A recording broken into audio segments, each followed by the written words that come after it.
ঢাকার বাইরে দুর্গার আগমনী উপলক্ষে মন্দিরে মন্দিরে শাক বাঁশির সুরে চণ্ডীপাঠের মধ্য দিয়ে শুভ মহালয়া উদযাপন করা হয়।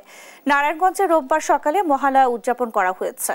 ধর্মীয় ভাবগাম্ভীর্য ও আচার অনুষ্ঠানের মধ্য দিয়ে হিন্দু সম্প্রদায়ের অন্যতম প্রধান ধর্মীয় উৎসব শারদীয় দুর্গোৎসবের সূচনা হলো মহালয়া তিথিতে।